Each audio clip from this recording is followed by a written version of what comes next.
Alright, Filipino reaction. Okay, reaction video tayo mga kaibigan dito sa mga Chinese military na pumapasok sa Pilipinas na walang kaalam-alam nga ang Pinoy na nandito na nga pala ang mga Chinese military ng China.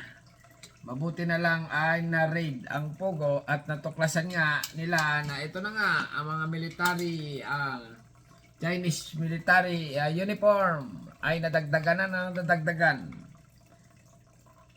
Reaction video tayo. Nadagdagan pa ang mga nadiskubreng hinihinalang Chinese military uniforms sa illegal na Pogo Hub sa Porac, Pampanga. Nakatutok live si Jonathan Angal. Jonathan. Maris, 6 na set na ng hinihinalang Chinese military uniforms ang natatagpuan dito sa loob ng Lucky South 99 Pogo Compound sa Porac, Pampanga. Ipinasusuri na po ang mga ito kung lehitimo. Yan mga kaibigan na pinapasuri na ng government natin. Kaya lang ipinapasuri ito doon sa embassy ng Chinese. Okay? Medyo parang may mali doon. Pero ayon sa iba mga kaibigan ay konfirmado na Chinese military uniform nga ito ng China. Alam niyo mga kaibigan, etong mga Chinese yung nahuli na sumisilip ng nahuli, okay? Namimitas na mangga na nandun sa Pugo. Tingin ko sniper ng military ng China. Sumisilip-silip doon sa Pugo at inobserbahan ang mga galaw ng mga pulis. Okay. Tapos yung mga yung mga Chinese na walang passport, sa tingin ko military yung mga yan Kasi nga hindi alam kung paano nakapasok sa Pilipinas. Okay? Pangalawa, yung mga Chinese na mga may kaso. Sa tingin ko pinaano yan ng China. Okay? Pinadala sa Pilipinas. Kunwari, may kaso doon para siyempre pag na-verify dito sa Pilipinas, may kaso ka sa China, hugas kamay ang China. Okay? Pero military pala yan ang China. Yan ang sa tingin ko. Okay. Pero balik lang tayo mga kaibigan dito sa 6 na set na inalalang Chinese military uniform na talaga namang parami ng parami ang natatagpuan. May mga baril pa, may mga bala pa, may mga posas pa. Continue lang. Ayan 1, 2, 3. Sawa ni Marie. Ang iniulat namin kahapon na pagkakadiskubre umano sa 2 set ng hinihinalang Chinese Army uniform sa Pogo Compound na ito. Nadagdagan pa ng 4 na set sa patuloy na paghalughod sa compound kanina. Dito sa Building 11 natagpuan ngayong araw yung iba pang set ng mga military uniform. Workstation po at opisina ang laman ng gusaling ito. Kasalong po ito sa 46 na buildings na sinusunod ngayon ng PNP-CIDG dito sa loob ng 10 hektaryang compound ng illegal na Pogo. Meron pang mga bota at belt na may ganitong emblem. Ang ilang botones meron ding emblem. May botones din may nakasulat na PLA, pareho sa acronym o pinaikling tawag sa People's Liberation Army. Nako ay talaga naman. Sa tingin ko talagang itong mga Chinese nito, nakaprepare na ito sa loob ng Pilipinas.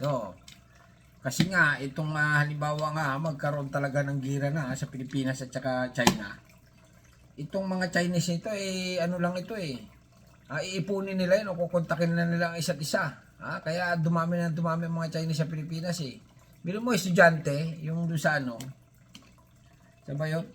Estudyante, 40 years old, estudyante pa lang. Ay di, military yan. Okay? Yung mga illegal, yung mga visitor, sa Pilipinas, pag-alagala ng mga Chinese, yung malalaking tao, na may gupit medyo astig-astig. Sa tingin ko, mga military yan Kaya lang medyo, hindi pa masyadong inaano pa ng yan. Pero continue lang. Hindi pa masyadong chinecheck ng immigration. Basta't ang immigration lang, basta't may lagay o kaya may reklamo, yun lang ay na-action na nila. Continue lang. Sa loob ng uniforme, may name tag na ibabangga sa mga pasaporte ng mga Chinese na inaresto sa Pogo. Pero ipapasuri pa ng Presidential Anti-Organized Crime Commission o PAOK kung totoong uniforme ang mga ito ng Chinese military. Ipapasuri daw nila doon sa embassy ng China kung tunay daw itong mga Pero sino kayo may utak nun? Nagsabi na ipapasuri nila sa sa embassy ng China kung legit daw itong uniform. Sinundan lang nitong balita nito pero sa GMA din binalita. Ay papasuri daw sa embassy ng China. Siyempre sasabihin nun ay fake yan, di ba? Kung sabihin nun na itunay, anong magagawa ng Pilipinas kung halimbawa ang mga military namin nasa Pilipinas na anong gagawin mga kaibigan? Okay? Ay di wala lang.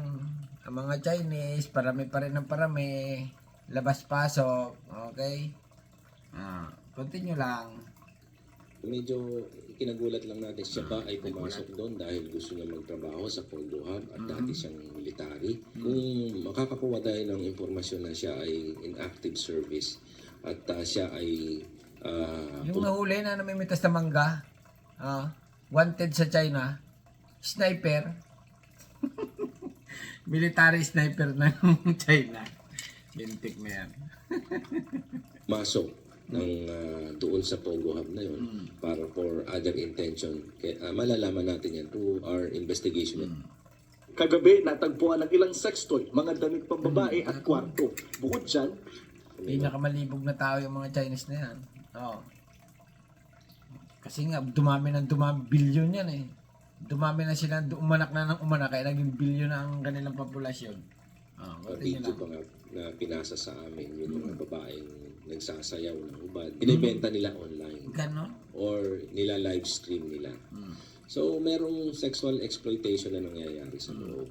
nakuha namin ang kopya ng 2019 Mayor's Permit at 2019 Municipal Resolution na Notice of No Objection sa pag-apply ng Lucky South 99 sa lisensya, permit at prangkisa. Pirmado ito ni Porac Mayor Jaime Capil dahil sabi niya kahapon, lehitimong negosyo ang pakilala noon ng kumpanya. Itinanggi na ni Capil na may kinalaman siya sa Pogo at nag-alok ng tulong sa PAOK sa investigasyon. Dumali ka, Mayor. Ikaw pala may pirma. Sabi mo walang pirma. Ano bang klaseng sabi ni Porac Mayor, hindi daw niya binigyan ng permit ang Pogo. Pero yung location ng Pogo at ibang pangalan binigyan mo. Iniba lang ang pangalan siguro. Ay, nako, Mayor. Mayaman na daw ito si Mayor eh. Yung kanyang mansyon, 50 million ang halaga. Nako. Magpaliwanag ka dito. Sa tingin ko, yan pirma Porac Mayor. Pinirmahan ang business. Nako. Apply ng Lucky South 99 sa lisensya, permit at prangkisa. Pirmado ito ni Porac Mayor Jaime Capil dahil sabi niya kahapon, lehitimong negosyo ang pakilala noon ng kumpanya. Itinanggi na ni Capil na may kinalaman siya sa Pogo at nag-alok ng tulong sa PAOK sa investigasyon. Sa akin kasi so far wala pa naman po ako natatanggap. Siguro pwede po kami humingi ng mga record sa kanila kung kailan po naitayo ito, paano po tumayo ito, sino yung dating mga may-ari, kung sino yung nag-apply ng business permit, kung sino yung nag-apply ng mga mayor's permit, mga sanitary permit. Siyempre, yun po yung may-ari. Samantala, dumating kanina ang POS o Philippine Animal Welfare Society para i-rescue ang mga naiwang hayop sa loob ng Pogo. May nakitang labrador na nilalangaw na, nanghihina at puro sugat ang katawan. Sinuri muna ito bago ibiniyahe. May ni-rescue rin na 2 Macau birds. Nagtataka lang ako sa mga Chinese, mga kaibigan. Pag-alagala dyan sa Pilipinas, hindi inuuli ng mga immigration or hindi bina-background check. Siguro natatakot din ng immigration na i-check sila or siguro may lagay or siguro pinagbabawalan sila. Ganun ganun. Kasi nga yung mga ibang senador ngal-ngal lang ng ngal-ngal. Yung ibang congressman ganun din. Bakit ganyan-ganyan? Hindi katulad ni Senador Rapi Tulfo, yung may nagreklamo sa kanya ay pinahuli na agad niya yung mga inaksyonan na niya yung mga Chinese. Pauwiin na yung mga yan, arrestuin na mga yan, ganon. Yung iba senador, dami pang paikot-ikot eh. Hindi na lang mag-utos ng aresto, okay. Ganito ang gawin natin. Itong mga Chinese nito, kailangan i-background check lahat ito sa Pilipinas. Kasi sobrang dami, baka yan ay mga military na. Di ba? Talaga naman. Mahaling maging Pangulo ng Pilipinas na pag tumagal. Mahaling maging senador na. Joke lang. Okay, balik lang tayo mga. Nasaan yung Iba pang mga aso. Punta na sa aso. Colonel Levi Hope Basilio. Ayon po sa tagapagsalita ng PNP na si Colonel Jean Fajardo, iimbestigahan si Colonel Basilio kung may pananagutan din sa nadeskubring illegal na pogo sa kanyang area of responsibility. Nako, ay hippie ito sigurado. Damay rin ang pulis mga kaibigan ulitin natin Medyo in-lockdown ko Damay rin yung... Maris, katatanggap lang natin ang impormasyon na to. Sinibak po sa pwesto ang hepe ng Pampanga Police na si Colonel Levi Hope Basilio. Dapat talaga, isibak na sa pwesto yan. Pampanga, hindi mo alam, dumami ang Chinese dyan. Nangingitlog. Talaga naman. Illegal. Ay, siyempre may lagay, di ba? I-check ang kanyang kayamanan, baka yan ay milyonaryo na rin. Ayon po sa tagapagsalita ng PNP na si Colonel Jean Fajardo, iimbestigahan si Colonel Basilio kung may pananagutan din sa nadeskubring illegal na pogo sa kanyang area of responsibility. Samantala, hihiling naman sa ang mga otoridad sa korte ng extension ng search warrant dahil hanggang linggo na lang ang palugit sa kanila ng korte. Kakapusin daw niyan ang mga pulis dahil sa ngayon, 19 pa lang sa 46 na gusali rito ang nasusuyod nila. Naku, ay mabagal. Ilang gusali. Ikon 24/7 ang pag nila dyan. Okay? Isang araw, sunod na Talaga naman, ang buhay ng Pinoy. Pero balik lang tayo dito mga kaibigan sa mga Chinese. Sa tingin ko talaga itong mga Chinese ito, yung mga military nila nakapaligid na sa Pilipinas nakahanda na. Ay, wala tayong magagawa dyan kasi nga, ngangal-ngalan tayo dito. O kaya lang, ang may talaga dyan, mga senador, government ng Pilipinas, double check talaga. Kasi hanggang ngayon, ay labas-pasok pa rin ng mga Chinese Labas-pasok, tapos hindi pa nila sinisita.